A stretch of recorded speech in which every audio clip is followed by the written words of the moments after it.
시청자 여러분 안녕하십니까? 김희선입니다. 안녕하십니까? 노준영입니다.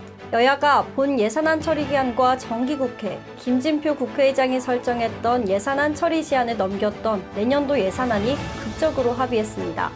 오늘 오후 6시 본회의를 열고 합의안을 처리할 예정인데요. 합의안 내용 어떤 건가요?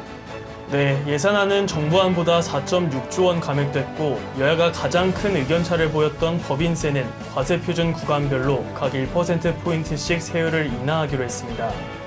또 경찰국가 인사정보관리단의 운영비는 50%씩 감액하기로 했습니다.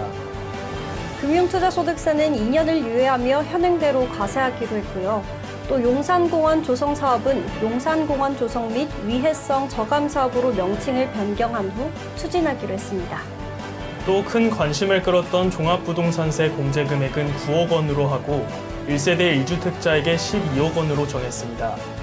가장 이견이 있었던 3주택 이상 다주택자가 과세 표준 12억 원을 넘겼을 시 2에서 5%의 세율의 누진 제도를 운영하기로 했습니다. 이 시각 주요 뉴스입니다. 중대본이 실내 마스크 착용 의무를 권고로 전환하는 방향을 제시했지만 백경란 전 질병청장이 예고했던 설 연휴 등 구체적인 시행 시점은 발표하지 않았습니다. 환자 발생 안정화, 위중증 사망자 발생 감소, 안정적 의료 대응 역량, 고위험군 면역 획득, 이 4가지 지표의 구체적인 참고치를 제시하며 이 중 2개 이상이 충족되면 중대본 논의를 거쳐 1단계 의무 해제를 진행합니다. 이준석 국민의힘 전 대표가 차기 당대표 선거를 앞두고 나오는 일명 김장연대 논의에 대해 새우 2마리가 모여도 새우라며 절대 고래가 되지 않는다고 평가했습니다. 또 유승민 전 의원의 전당대회 출마 가능성에 대해선 할 것이라 본다며 유 전 의원을 지원할 예정이라는 질문엔 전혀 생각해 본 적 없다고 했습니다. 한동훈 법무부 장관이 참여한 연말 특별사면 대상자를 추리는 법무부 사면심사위원회가 열렸으며 오늘 선정된 특사가 27일 국무회의에서 의결되면 28일 0시 사면됩니다. 다스에서 뇌물을 받았으며 형 집행정지로 임시 석방된 이명박 전 대통령과 드루킹 댓글 조작 사건으로 형을 살고 있는 김경수 전 경남지사 등 정치권 인사들의 사면, 복권이 유력합니다. 정부가 부동산 시장 연착륙을 위한 각종 대책을 내놓고 있지만 이번 주 전국 아파트 매매 수급 지수는 역대 최저를 기록했습니다. 지수는 71로 이는 2012년 7월 부동산원이 매매 수급 지수를 조사하기 시작한 이후 가장 낮으며 4주 연속 최저치를 경신했습니다.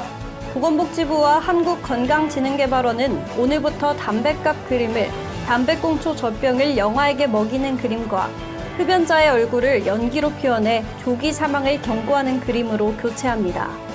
또 질병 발생 가능성을 수치로 제시했던 경고 문구에서 질병명만을 간결하게 강조하는 식으로 바꿔 표현 수위를 높입니다. 제주에 대설주의보와 강풍주의보가 내려져 운항 예정이던 항공편 294편이 사전 결항했습니다.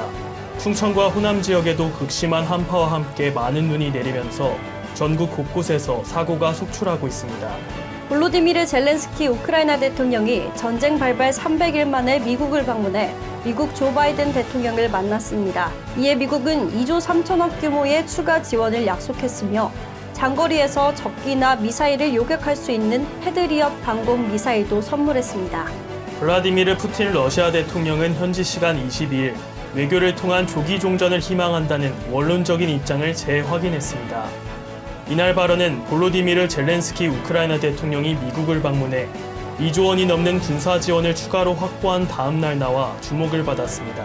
성남FC 후원금 의혹 사건을 수사 중인 검찰이 이재명 더불어민주당 대표에게 다음 주 출석을 요구하는 가운데 이 대표가 오늘 불응 의사를 밝혔다고요? 네, 그렇습니다.